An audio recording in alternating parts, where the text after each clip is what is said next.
Hello बच्चों, welcome to my YouTube channel chooses study. तो आज की एक्सरसाइज है हमारी 6.4 और क्वेश्चन है हमारा छठा। इसके पहले 5 क्वेश्चन हो चुके हैं। अगर आपने नहीं देखे हैं तो प्लेलिस्ट में जाकर देख लेना। कुछ देर बाद हम आपको बता भी देंगे प्लेलिस्ट आपको कहाँ मिलेगी। कुछ बच्चे ढूंढ लेते हैं, कुछ बच्चे नहीं ढूंढ लेते हैं। और आपको बता दें, हमारा कोर्स पहले भी कंप्लीट हो चुका है पूरा का पूरा। अगर आपको कोई और चैप्टर पढ़ना है तो आप प्लेलिस्ट में जाइए, वहाँ आपको मिल जाएगा, सारे चैप्टर आपको मिल जाएंगे। ठीक है, तो चलिए शुरू करते हैं क्लास। ये कह रहा है किसी वर्ग की भुजा की लंबाई ज्ञात कीजिए। ठीक है, जिसका क्षेत्रफल 441 मीटर स्क्वायर है। ठीक है, तो यहाँ पे क्या कह रहे हैं, किसी वर्ग की बात कर रहे हैं। तो वर्ग जो है हम बना लेते हैं। ठीक है, और इसके बारे में साथ साथ आपको बता भी देंगे वर्ग आखिर होता क्या है। हालांकि आपको पता है, आप बहुत इंटेलिजेंट बच्चे हैं। ठीक है, और जो मुझसे पढ़ रहे हैं उनको पक्के पता होगा। ठीक है, वर्ग एक ऐसी आकृति होती है जिसकी 4 भुजाएं होती हैं और चारों ही भुजाएं कैसी होती हैं, बराबर होती हैं। और इसमें 4 एंगल होते हैं, चारों ही एंगल बराबर होते हैं और 90 डिग्री के होते हैं। इसके 2 विकर्ण होते हैं, दोनों ही विकर्ण बराबर होते हैं और एक दूसरे को 90 डिग्री पे काटते हैं। ठीक है, ये कुछ खास बातें हैं जो हमने आपको बताई। तो क्या कह रहे थे, किसी वर्ग की भुजा की लंबाई ज्ञात कीजिए। ठीक है, इसका मतलब हमें वर्ग की भुजा पता ही नहीं है। मान लो वो कितनी है, x मीटर है। ठीक है, इन्होंने मीटर की बात की है तो हमने x मीटर माना। सेंटीमीटर की बात करते हैं तो सेंटीमीटर मानते हैं। ठीक है, अगर ये x है तो ये भी तो x हुई।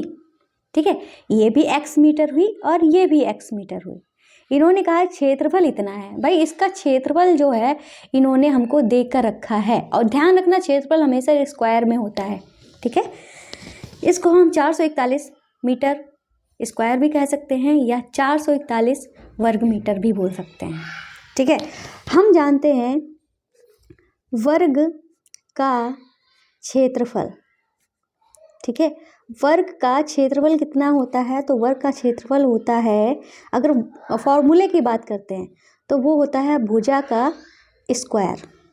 ठीक है, अब भुजा तो हमें पता नहीं है, भुजा हमें पता नहीं है, पर हमें क्षेत्रफल पता है। और क्षेत्रफल हमारा कितना है, 441। ठीक है, और भुजा हमें पता नहीं है। ठीक है, भुजा हमने क्या मानी थी, x मीटर मानी थी। ठीक है, हम चाहे तो यहाँ पे लिख भी सकते हैं, माना भुजा बराबर x मीटर। अगर आप कहें कि x कहाँ से आया, ठीक है, तो हमने इसलिए लिख दिया है। तो अब हमें ये भुजा पता है। ठीक है, और क्षेत्रफल, भुजा नहीं पता है, क्षेत्रफल पता है। अब हम क्या करेंगे, भाई इसको हमें ये ज्ञात करना है ना, तो हम इस चीज़ को इधर ले आते हैं। ठीक है, ये क्या हो जाएगा, x स्क्वायर हो जाएगा। मीटर तो हमारी यूनिट है। ठीक है, मीटर को हटा दो क्योंकि ये हमारा क्या हो जाएगा, x स्क्वायर, और मीटर भी हमारा मीटर स्क्वायर हो जाएगा। तो मीटर स्क्वायर से मीटर स्क्वायर कट गया है ना फिलहाल, तो x स्क्वायर उधर हो गया और 441 को इधर कर लिया क्योंकि इसकी वैल्यू निकालनी है। अब हमें x की वैल्यू निकालनी है ना, इधर से स्क्वायर जब हटाएंगे, जब बराबर के इधर स्क्वायर जाता है तो अंडर रूट में कन्वर्ट हो जाता है। ठीक है, अंडर रूट में कन्वर्ट हो गया। अब हम जानते हैं 441 किसका वर्गमूल है। अगर आपको नहीं पता है तो हम आपको बता देते हैं 21 का होता है। फिर भी अगर आपको नहीं पता है तो आप क्या कर सकते हो, 441 का लासा निकाल सकते हो। ठीक है, 3 से कर लो। ठीक है, 3 एकम 3, 1 बचा, 3 चक्कू 12, 2 बचा, 3 सत्ता 21, फिर 3 से कर लो, 3 चक्कू 12, 2 बचा, 3 नेम 27, फिर 7 से कर लो, 7 सत्ते 49, फिर 7 एकम 7। ये 3 के जोड़े में, ये मतलब 3 का जोड़ा ये बन गया, 7 का जोड़ा ये बन गया। इसमें से 7 ले लो, इसमें से 3 ले लो, 7 तियां 21 हो गया। बस ये हमारा वर्गमूल हो गया। ठीक है, फिलहाल हमने आपको बताया है कि 25 तक आपको याद होना चाहिए, हर हालत में 25 तक आपको वर्गमूल याद होनी चाहिए। ठीक है, और तो हम यहाँ पे लिख देंगे कि वर्ग की भुजा बराबर 21 मीटर। ये हमारा हो गया है आंसर। तो क्वेश्चन नंबर 6 हमारा कंप्लीट हो गया। ठीक है, कोई अगर आपको डाउट रह रहा है तो आप कमेंट करके हमसे पूछ सकते हैं। ठीक है, साथ में अगर आप कमेंट में पूछने में कंफर्टेबल नहीं हैं, ठीक है, तो आप हमारे ऐप को डाउनलोड करिए। वहाँ पे हमारा नंबर है, वहाँ पे ऐप हम आपको दिखा देते हैं। ठीक है। ऐप में आपको क्या क्या मिल रहा है, आपको सारी बुक्स मिल रही हैं, हमारे हैंड रिटन नोट्स मिल रहे हैं, जहाँ पे हैंड रिटन नोट्स नहीं है वहाँ पे प्रिंटेड नोट्स हैं, और कुछ डालने को रह गए हैं वो हम धीरे धीरे डाल रहे हैं। तो ये हमारा ऐप है, ठीक है। यहाँ पे ये जो क्लासेस हैं यूपी बोर्ड वालों के लिए हैं, आपको स्लाइड करना है, यहाँ पे एनसीईआरटी की क्लासेस हैं, इस पे जाते ही सारी क्लासेज आ जाएंगी। जो भी आप क्लास में उस पर टच करिए, सारे सब्जेक्ट आपको यहाँ पे मिल जाएंगे। जो भी सब्जेक्ट पढ़ना है उनके चैप्टर डले हुए हैं, आप यहाँ से पढ़ सकते हो। जैसे कि आपको मैथ्स के हैंड रिटन नोट्स चाहिए, ठीक है, उस पर टच किया, जो भी हैंड रिटन नोट्स हैं वहाँ पर लिखा हुआ है, जहाँ चैप्टर है वहाँ पर चैप्टर लिखा हुआ है, ठीक है। अब मान लो आपको इसके हैंड रिटन नोट्स चाहिए, तो इसके लिए क्या करना पड़ेगा, टच करना पड़ेगा। तो इस तरीके से ऐप में हम हैंड रिटन नोट्स ले सकते हैं। तो फिलहाल अभी क्वेश्चन को देखते हैं, क्वेश्चन नंबर 7। क्वेश्चन नंबर 7 कह रहा है कि किसी समकोण त्रिभुज ABC में कोण B जो है 90 डिग्री का है, मतलब कोण B जो है वो कैसा है, समकोण है। फिर इसमें 2 पॉइंट बोले गए हैं। फिर उन्होंने कहा है कि AB जो है 6, BC 8 सेंटीमीटर, तो AC ज्ञात कीजिए।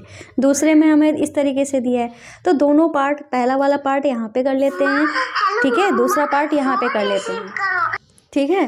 तो अब हमको क्या करना है, यहाँ पे हमको क्या दिया गया है, इसमें भी हमको इस तरीके से एक समकोण त्रिभुज दिया गया है। समकोण में B जो है क्या है, 90 डिग्री का है, ठीक है, B 90 डिग्री का है, और इधर A मान लो, इधर C मान लो, ठीक है। ये हमारा लंब हो गया, ये आधार हो गया, ये कर्ण हो गया। इसमें भी सेम वही चीज़ है, B हमारा समकोण है, इधर A मान लो, इधर C मान लो, चाहे तो आप इधर C मान लो, इधर A मान लो, कोई फ़र्क नहीं पड़ता है, ठीक है। अभी दूसरी बात, इन्होंने इसमें पहले वाले को लेकर चलते हैं, तो इन्होंने AB जो है बताई है 6 सेंटीमीटर, BC जो बताई है 8 सेंटीमीटर बताई है। AC ज्ञात करनी, AC मतलब इसमें कर्ण निकालना है, और इसमें क्या कहा है, AC जो है 13 सेंटीमीटर है, BC जो है 5 सेंटीमीटर है, AB मतलब आधार जो है वो हमें निकालना है, ठीक है। अब आपको क्लियर हो गया है कि इस क्वेश्चन में करना क्या है। तो आपको अगर नहीं याद होगा तो हम आपको बता देते हैं, हमने आपको एक रूल बताया था शायद 1 से 2 दिन पहले, वो बताया था पाइथागोरस रूल, ठीक है, पाइथागोरस प्रमेय। ये हमारी प्रमेय कहती क्या है, ये प्रमेय हमारी कहती है जब हमारा समकोण त्रिभुज होता है तब हमारा कर्ण त्रिभुज की सबसे बड़ी भुजा, ठीक है, और समकोण त्रिभुज ऐसा त्रिभुज होता है जिसका एक एंगल 90 डिग्री का होता है, ठीक है, और इस 90 डिग्री के जस्ट सामने वाली भुजा ही हमारी सबसे बड़ी भुजा होती है, वही हमारी कर्ण होती है। तो इस पाइथागोरस प्रमेय के अनुसार क्या होता है, कर्ण का जो स्क्वायर होता है वो लंब के स्क्वायर प्लस आधार के स्क्वायर के बराबर होता है, ठीक है। तो अब हम इसकी बात करते हैं, इसमें तो हमें कर्ण निकालना है, तो हम यहाँ पे लिख देंगे कर्ण का स्क्वायर बराबर, चाहे तो आप यहाँ पे लिख सकते हो पाइथागोरस प्रमेय से, ठीक है, ये लिख देना, अच्छी बात है, हमने जगह नहीं छोड़ पाई, डायरेक्ट लिख दिया, तो हमें आप लिख देना, ठीक है, पाइथागोरस प्रमेय से आधार स्क्वायर प्लस लंब स्क्वायर, कर्ण हमारा क्या है, AC है ना, तो AC का स्क्वायर लिख दो, आधार हमारा क्या है, AB है, AB का स्क्वायर लिख दो, और BC हमारी लंब है, BC का स्क्वायर लिख दो, ठीक है। AC तो पता ही नहीं है, तो AC की जगह पे AC ही रहने दो, ठीक है, और AB हमारा 6 है, 6 का स्क्वायर हो गया, BC हमारा 8 है, 8 का स्क्वायर हो गया, ठीक है। तो AC का स्क्वायर बराबर हमारा क्या आ गया, 6 का स्क्वायर 6 6 36, 8 का स्क्वायर 64, ठीक है। तो AC का स्क्वायर बराबर हमारा क्या आ गया है, ये आ गया है 36 और 64 को जोड़ेंगे तो हमारा 100 होगा जाके, ठीक है। अब हम इधर से ही जो स्क्वायर लगा हुआ है इसको हटाएंगे, अब जब हटेगा तो बराबर के उधर जाकर ये अंडर रूट में चेंज हो जाएगा, ठीक है, अंडर रूट में चेंज हो जाएगा। और 100 जो है, 100 का अगर वर्गमूल निकालें तो 10 होता है, ये इतना तो आपको पता ही होगा, 10 सेंटीमीटर। इन्होंने कहा था AC बताओ, तो AC जो है वो हमारी 10 सेंटीमीटर निकल के आ गई है, बस इतना करना था क्वेश्चन में, ठीक है। अब करते हैं B वाला पार्ट, ठीक है। B वाले पार्ट में हमें निकालना है आधार, यही निकालना है ना, फॉर्मूला हम यही लिखेंगे, लिख देते हैं यहाँ पे पाइथागोरस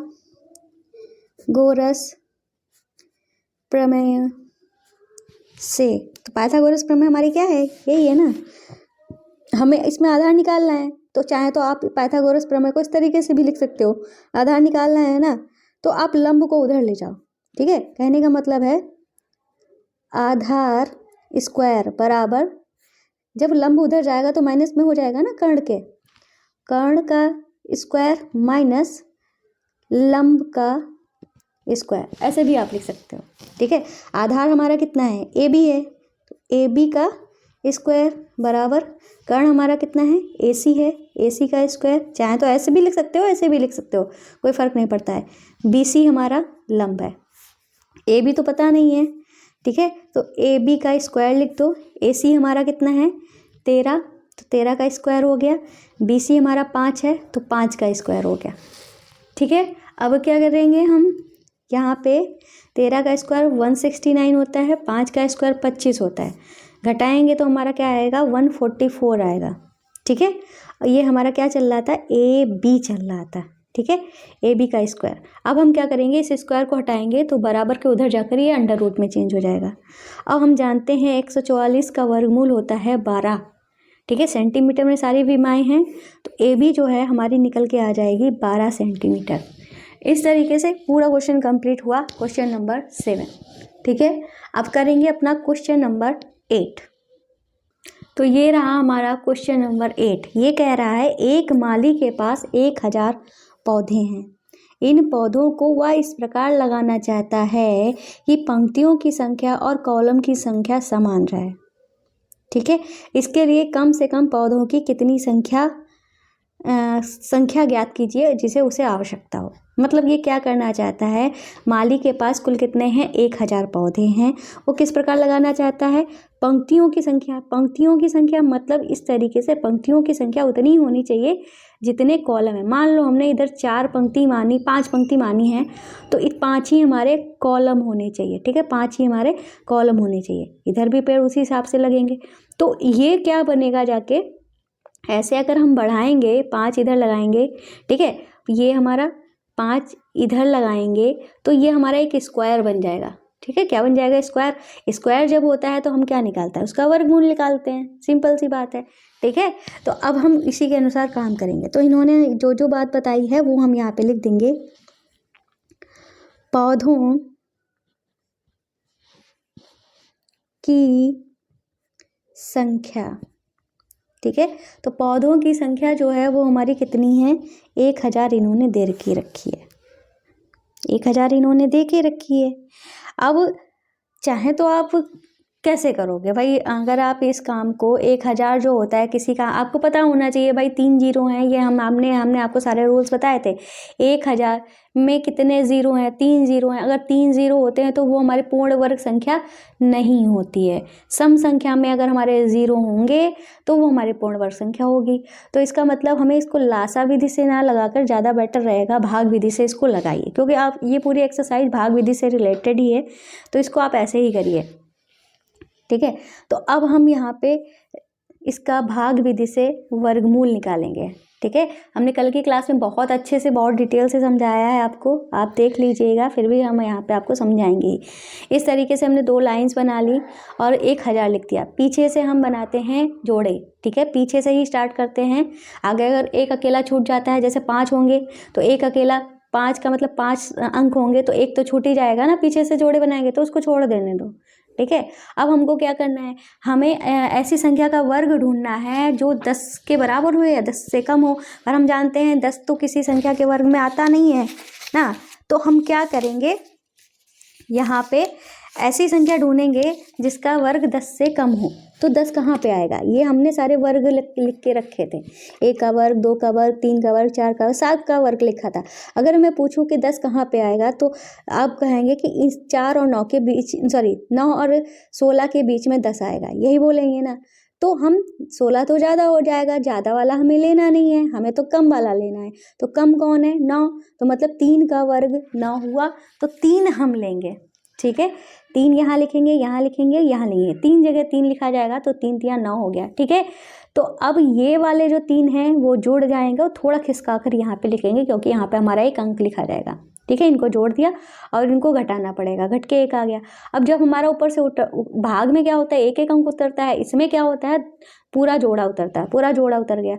अब हम ऐसे अंक ढूंढना है हमें, ठीक है, ऐसा अंक ढूंढना है कि हमें 100 से कम मिले या 100 के बराबर मिले। 100 के बराबर मिलना तो पॉसिबल ही नहीं है। तो हम क्या करेंगे, जैसे कि यहाँ पे जो अंक लिखा है 6 और यहाँ पे अंक जो लिखा है वो 1 है, ठीक है, 1 6 से छोटा है, तो हम क्या करेंगे, अगर यहाँ पे लिखा हुआ पहला अंक, अगर 1 अंक यहाँ है तो यहाँ भी 1 अंक देखेंगे। अगर यहाँ का लिखा हुआ अंक इस अंक से छोटा है तो 2 अंक ले लेंगे, तो इसके 2 अंक हमने ले लिए। अगर हम 6 का पहाड़ा पढ़ते हैं, 6 एकम 6, देखो 6 का पहाड़ा, 6 एकम 6, 6 दूनी 12, 6 तियाँ 18, ऐसे होता है ना। तो अगर 6 दूनी 12 करेंगे तो वो तो हमने 2 अंक लिए हैं ना, 12 तो ज़्यादा हो जाएगा, तो हम 6 एकम 6 करेंगे। मतलब क्या करेंगे, 1 के स्क्वायर से इस 6 की 1 के स्क्वायर से गुणा करेंगे तो 61 ही आएगा ना। तो 1 यहाँ लिखेंगे, 1 यहाँ लिखेंगे और 1 यहाँ लिखेंगे, ठीक है, तो 61 हुआ। अब देखते हैं 10 में से हम 10 इसलिए बोलते हैं, हम डायरेक्ट, हम मतलब बताने की ज़रूरत ही नहीं है। इतना प्रैक्टिस में आप लोग आ जाओ कि डायरेक्ट इस 0 को 10 पढ़ो, क्योंकि आप खुद ही समझ जाओ कि हमने 12 लिया है, हमने उधार लिया है, ठीक है। तो 10 में से 1 गया 9, 9 में से 6 गया 3, 39 जो है वो हमारा क्या आ गया, शेष आ गया। मतलब हमारा एक वर्ग बनेगा और साथ में 39 जो है वो पेड़ शेष रह जाएंगे, ठीक है। ऐसा इसलिए हुआ है, ठीक है। 39 जो हमारा शेष बचा है, अब उसका हम करेंगे क्या। अगर आपने कल वाली क्लास नहीं देखी है तो भाई देख लेना, बहुत इम्पोर्टेंट है। आज की क्लास के लिए कल वाली क्लास का बहुत इम्पोर्टेंस है, ठीक है, ध्यान रखिएगा। अब हम क्या करेंगे, इतना आ गया। अब 31 के बाद में हमारा क्या आता है, 32 आता है ना। तो अब हम यहाँ पे लिखेंगे कि शेष कितना आया है, शेष आया है 39, ठीक है। तो 39 आया है तो हम यहाँ पे लिख देंगे, इसलिए जो हमारा 31 का स्क्वायर जो होता है, ठीक है, शेष बच गया है, इसका मतलब 1000 जो है वर्ग से ज़्यादा है। किससे ज़्यादा है, जो हमारा 1000 दिया है उससे ज़्यादा है, ठीक है। 31 का स्क्वायर जो है वो ज़्यादा है, इसीलिए तो शेष बचा है। चाहे तो ये बात लिखो या ना लिखो, आप डायरेक्ट ये हमने आपको समझाने के लिए लिखा है। अगर आपको नहीं समझ में आ रहा तो इसकी कोई ज़रूरत नहीं, बस हमने 31 का स्क्वायर जो किया तो शेष बच रहा है। शेष तभी बच रहा है जब ज़्यादा होता है, तो मतलब ये जो 1000 है 31 स्क्वायर के से ज़्यादा है, तो हम यहाँ पे 31 स्क्वायर से बड़ी जो संख्या है उसका स्क्वायर करते हैं। तो हम यहाँ पे लिखेंगे 31 से बड़ी, 31 स्क्वायर लिख दो, पूर्ण वर्ग संख्या। तो वो हमारी कौन सी हो जाएगी, 31 से बड़ी 32 ही तो होती है, 32 का स्क्वायर हो जाएगी। 32 का स्क्वायर अगर करेंगे तो वो हमारा होता है 1024, ठीक है, 1024 हुआ। अब हम क्या करेंगे, 1024 और इसका हम करेंगे अंतर, ठीक है, 1024 और इसका करेंगे अंतर। तो हम यहाँ पे लिख देंगे जोड़ी जाने वाली संख्या। तो क्या हो जाएगा, 1024 में से हम 1000 को घटा देंगे तो हमारा 24 आ जाएगा। अब 24 आ जाएगा, इस 24 को 1000 में फिर हम जोड़ेंगे, ठीक है। फिर यहाँ पे लिख देंगे, इसलिए 1000 प्लस 24 बराबर हो जाएगा 1024, ठीक है। तो 1024 हुआ और 1024 जो है, ठीक है, आ गया हमारा, ठीक है। मतलब माली को कम से कम कितने पेड़ चाहिए, तो ये इतने पेड़ चाहिए, ठीक है। और कितने पेड़ों की आवश्यकता है, 24, ठीक है। तो हम यहाँ पे लिख देंगे, अतः माली को कम से कम 24 पेड़ और चाहिए, ठीक है। हम इस क्वेश्चन को फिर से समझा देंगे, अगर आपको नहीं, थोड़ा कॉम्प्लिकेटेड है, समझने वाली बात है, ठीक है। अगर आपने कल अगर आपने क्वेश्चन किया होगा तो आपको ये समझ में आ गया होगा, कल वाली क्लास की होगी, नहीं की होगी तो थोड़ा कॉम्प्लिकेटेड लगेगा क्वेश्चन। एक्चुअली क्वेश्चन में कहना क्या चाह रहा है, ये कह रहा है कि एक माली के पास 1000 पौधे हैं। एक माली है, उसके पास कितने पौधे हैं? 1000 पौधे हैं। वह इन पौधों को इस तरीके से लगाना चाहता है कि पंक्तियों की संख्या और कॉलम की संख्या समान रहे। मतलब इन 1000 पौधों को ऐसे लगाना चाहता है कि जितने इधर पेड़ हैं उतने ही इधर पेड़ हों। मतलब ठीक है, मतलब पेड़ों की संख्या इधर से और इधर से जहाँ से भी गिने हमेशा समान है। ठीक है, तो समान तभी आएगा जब हमारा स्क्वायर होगा, क्योंकि स्क्वायर में हम किधर से भी करें हमारा समान आता है। ठीक है, स्क्वायर आ गया, हमें इतना समझ में आ गया, स्क्वायर आ रहा है तो हमें वर्क करना पड़ेगा। ठीक है, फिर ये कह रहे हैं इसके लिए कितने पौधों की संख्या, कहाँ चला गया, हाँ, इसके लिए कम से कम पौधों की संख्या ज्ञात कीजिए जिसकी उसे आवश्यकता हो। मतलब अब हम वर्ग जब निकालेंगे हमको साफ साफ देखने से पता चल रहा है कि ये पूर्ण वर्ग नहीं है। इसका रीजन हमने आपको बता दिया, 3 जीरो है, तो पूर्ण वर्ग नहीं है तो अब इसको पूर्ण वर्ग बनाना पड़ेगा। मतलब ये कह रहे हैं कि और कितने पौधों की उसे आवश्यकता है, तो हमको क्या करना है, इसमें और पौधे जोड़ने हैं। हमको पता है कि इसमें कुछ पौधे हमें ऐड करने होंगे तभी ये हमको ये वर्ग बना पाएगा, अपने पौधों का जो बगीचा है उसका वर्ग बना पाएगा। मतलब कुछ पौधों की और आवश्यकता होगी, तो वो पौधे हमारे कैसे निकल के आएंगे, तो वो हमारे इसी विधि से ही निकल के आएंगे। जब हम इसका वर्गमूल निकालेंगे, जो हमारा शेष निकलेगा, अगर हमारा शेष निकलता है, इस शेष का कोई काम नहीं, इस शेष का कोई काम नहीं है। हमें करना क्या है, हमें बस करना है कि हमें पता चल गया है 31 का वर्ग करते हैं तो हमारा शेष आता है। ठीक है, तो 31 की अगली वर्ग संख्या होती है 32, तो 32 का कर देंगे स्क्वायर, फिर 32 का स्क्वायर और ये जो हमारी संख्या दी गई है इनके बीच में कितने का अंतर है वो अंतर निकालते हैं। वही अंतर ही हमें वही अंतर से ही पता चल जाएगा। अगर इतने पेड़ पौधे उसे और मिल जाएं तो ये हमारा वर्ग बन जाएगा। मतलब उसको इतने पौधे चाहिए, टोटल पौधे। ठीक है, 1000 तो हैं ही उसके पास, 24 पौधे और मिल जाएंगे तो वो पूरा एक वर्ग बन जाएगा। ठीक है, अब आपको क्लियर समझ में आ गया होगा। अब करते हैं अपना क्वेश्चन नंबर 9। तो ये हमारा क्वेश्चन नंबर 9 ये कह रहा है एक विद्यालय में 500 विद्यार्थी हैं। पीटी के अभ्यास के लिए इन्हें इस तरह से खड़ा किया जाता है कि पंक्तियों की संख्या और कॉलम की संख्या समान रहे। मतलब जितनी पंक्तियां हैं उतने ही कॉलम हैं। ठीक है, इस व्यवस्था को बनाने के लिए कितने विद्यार्थियों को बाहर जाना होगा। पहले कह रहे थे और कितने पौधों को लाना होगा, मतलब प्लस जोड़ने की बात कर रहे थे। जब जोड़ने की बात की जाती है तो क्वेश्चन थोड़ा कॉम्प्लिकेटेड हो जाता है। हमारा जो वर्गमूल निकल के आता है, ठीक है, उसमें हम अगला वर्गमूल निकाल के उसको माइनस करते हैं, पर इन्होंने कहा है बाहर निकल जाता है। तो बाहर निकलने की बात है तो हमें क्या करना पड़ेगा, माइनस करना पड़ेगा। जो हमारा शेष आता है उसी को ही माइनस कर देते हैं, हमारा आंसर आ जाता है। ठीक है, तो अब हम इस क्वेश्चन को करेंगे कैसे। इस क्वेश्चन को करने से पहले एक और रिक्वेस्ट है भाई हमारी आपसे, अगर आपने हमारी क्लासेस को अभी तक लाइक नहीं किया है तो प्लीज़ कर दीजिए। क्लास देखने के बाद आप लोग तुरंत चले जाते हो, लाइक नहीं करते हो। भाई पढ़ाने में बहुत मेहनत लगती है। देख लो मेरा टूटा फूटा हाथ हो गया है। पिछली क्लासेस देखी होगी तो आप लोगों ने मेरी चोट भी देखी होगी। अभी डॉक्टर ने गर्म पट्टी बांधने को बताया है, फिर भी आपको पढ़ा रहे हैं, तो कुछ तो कृपा करो हैं। और चैनल को सब्सक्राइब भी कर लिया करो। और मेरी आपसे हम्बल रिक्वेस्ट है, please please please please share कर दिया करिए। ठीक है, तो फिलहाल अब क्या करेंगे, हम यहाँ पे लिखेंगे विद्यार्थी कितने दिए हैं 500, तो हम यहाँ लिख देंगे विद्यार्थियों की संख्या, तो वो कितनी है 500। ठीक है, अब हम क्या करेंगे, यहाँ पे हमको पता है ना स्क्वायर बनाने की बात कर रहे हैं, जितने विद्यार्थी हों उतनी पंक्तियाँ हों, इस टाइप की बात कर रहे हैं ना, जितने कॉलम हो उतनी पंक्तियाँ हों। तो समझ लो स्क्वायर बन रहा है। जब स्क्वायर बनता है तो हम क्या करते हैं, वर्गमूल निकालते हैं। ठीक है, तो 500 तो हमारा 500 का वर्ग निकल नहीं सकता, तो इसको भाग वाली विधि से करेंगे। ठीक है, 500 लिखेंगे, पीछे से हम जोड़ा बनाएंगे तो 5 अकेला रह जाएगा। हम जानते हैं 2 दूनी 4 होता है, 3 तिया 9 होता है। 9 तो ज़्यादा हो जाएगा, तो हम क्या करेंगे 2 दूनी 4 करेंगे। 1 2 हमारा जो आंसर होता है वहाँ पे लिखेंगे। इसको घटाते हैं, इसको जोड़ते हैं, 2 और 2 4 हो जाता है। इसको घटाएंगे 1 हो जाएगा और पूरा जोड़ा हमारा उतर के आएगा। ऐसी संख्या ढूंढेंगे कि यहाँ पे हमारा कट जाए। तो अगर हम 2 से गुणा कर दें, 4 2 चक्कू 16, तो ज़्यादा ही हो जाएगा। देखो अगर हमें 2 के स्क्वायर से अगर गुणा करेंगे, 4 की 2 के स्क्वायर से गुणा करेंगे तो ज़्यादा हो जाएगा ना। 4 दूनी नहीं, ज़्यादा नहीं होगा, 4 2 दूनी 4, 4 दूनी 8, ठीक है। 3 से करेंगे तो ज़्यादा हो जाएगा, 2 से ज़्यादा नहीं होगा, ठीक है। 2 दूनी और 2 यहाँ पे भी लिख दो, 2 दूनी 4, 2 चक्कू 8, 10 में से 4 गया 6 और यहाँ पे बचा 9 में से 8 गया 1, 16 हमारा शेष रह गया। क्या आ गया? 16 हमारा शेष आ गया। अब इस शेष का हम करेंगे क्या? ठीक है, और यही जो शेष है समझ लो यही इनको ही बाहर जाना होगा। तो हम यहाँ पे लिख देंगे, ये क्वेश्चन में और भी कुछ पूछा गया है तो उसका भी आंसर दे देंगे, ठीक है। इन्होंने कहा है इस तरह खड़े किया गया, पंक्तियों की संख्या कॉलम की संख्या समान रहे, इस व्यवस्था को बनाने में कितने विद्यार्थियों को बाहर जाना होगा, ठीक है।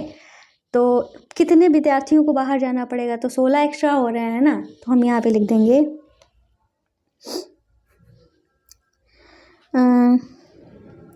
500